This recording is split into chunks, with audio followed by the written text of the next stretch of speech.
Welcome back. Last episode we explored basic physics on ultrasonic atomization. This episode will go step by step with induction, melting and atomization process, and later on with plasma melting and atomization process. But first I will show you some videos from our recent paper. Right now in the screen you can see plate which is ultrasonically agitated. There is tiny liquid film, in this case water, on top. When we reach certain amplitude, you can see that there are droplets formed and ejected from the melt. This is basically the same effect as you will see during powder production. Next slide. You can see how droplet hits vibrating surface. As soon as it wets the surface, we can see an effect of ultrasonic atomization. Wetting effect is very important for ultrasonic atomization. Without it, we cannot transfer energy from the vibrating element to the melt, and there is no atomization effect. So right now we'll go step by step how we process materials with lower melting point, such as aluminum, magnesium, but also copper alloys. Right now you can see our module for induction, melting and atomization. First, we open the upper chamber that we call melting chamber. Inside there is a crucible and we place there our feedstock. We can also use it for alloying, so it does not have to be already prepared alloy, but we can put different elements or scrap inside. Later on, we place it under vacuum argon several times to get rid of impurities to prevent oxidation during melting step. We set up parameters such as melting temperature, heating ramp, same way as it's present in casting industry. As soon as we turn on induction generator, the crucible is getting hot.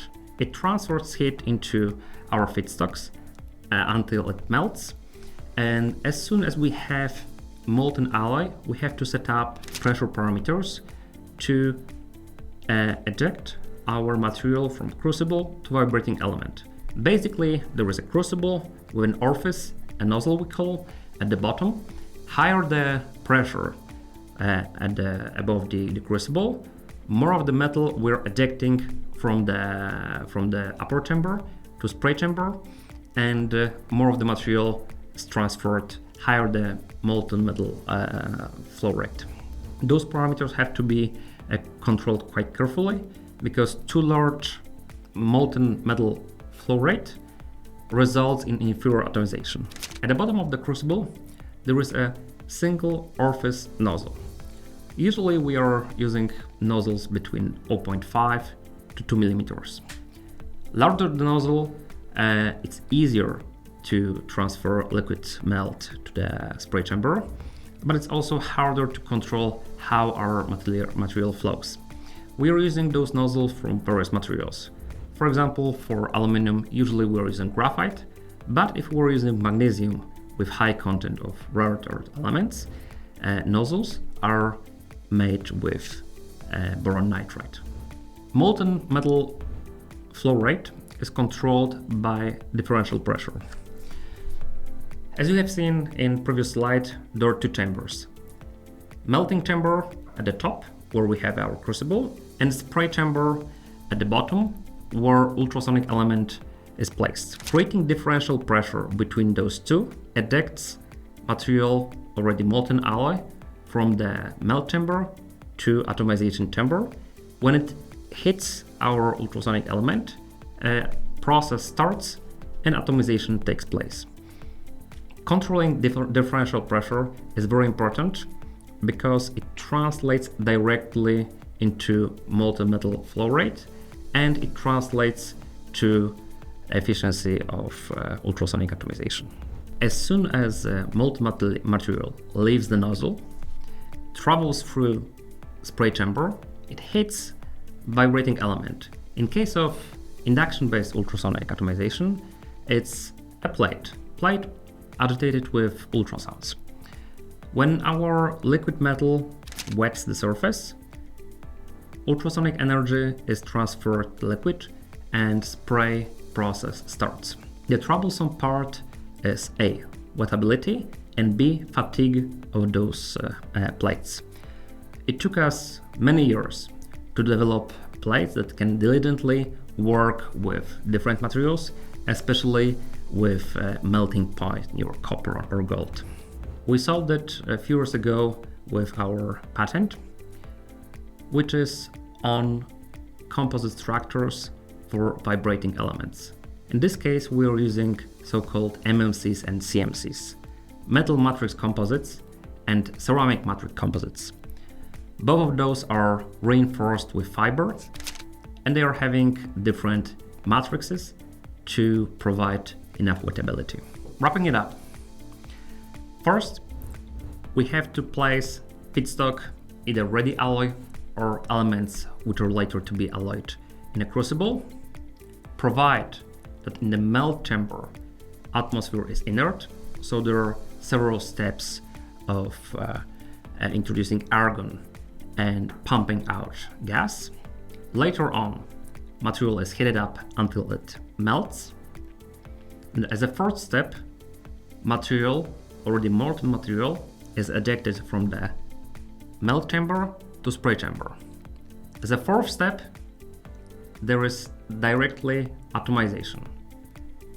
Last one, collection of powder. So right now we will describe plasma-based ultrasonic atomization. Similarly as in induction-based process, first step is to prepare chamber and prepare feedstock. First, we are turning on vacuum pump to pump out all of the atmospheric oxygen. Later on, argon is introduced as a standard working atmosphere.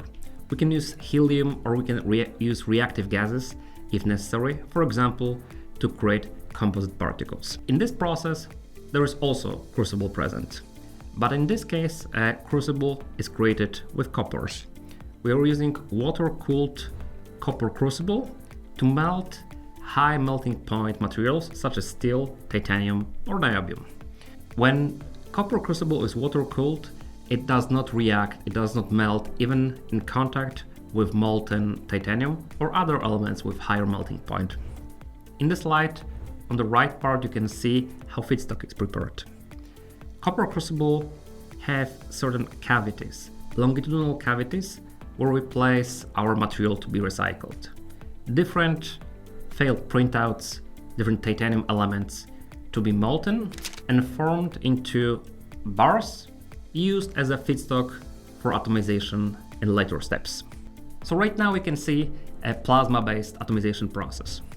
There is plasma arc between sonotrode and plasma torch. Different gases can be added to plasma torch. Usually we use argon, but we can use also helium for higher energy input or reactive gases to create, for example, composite particles. As soon as the material is molten and it's agitated with rod sonotrode, ripples form on the vibrating surface and tiny droplets are carried out with carrier gas. In case of plasma-based process, we have to constantly circulate inert gas within the chamber. It is due to partial evaporation of the particle within plasma arc. When a particle travels through the plasma, it's partially evaporated and then those vapor condense, forming nanoparticles. Without gas circulation, the chamber would be instantly foggy and it would prevent further atomization. Various material forms can be used as a feedstock for plasma-based ultrasonic atomization. Usually, as the easiest form, wire or bar is used.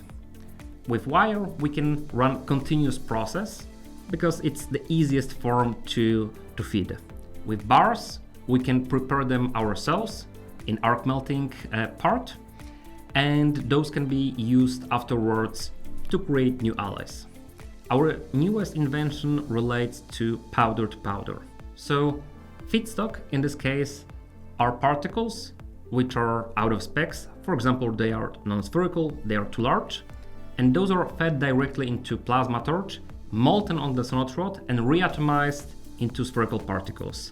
This way we can recycle powder, but we can also create new alloys for example, using alloy blend as our feedstock.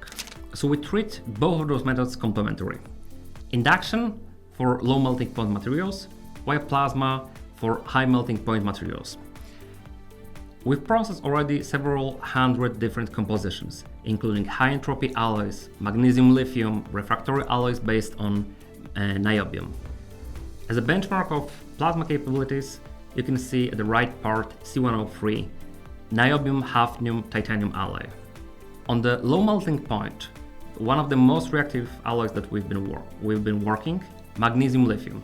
Thank you so very much. Next episode will show several examples and benchmarks of use of ultrasonic atomization in different additive manufacturing and powder metallurgy methods.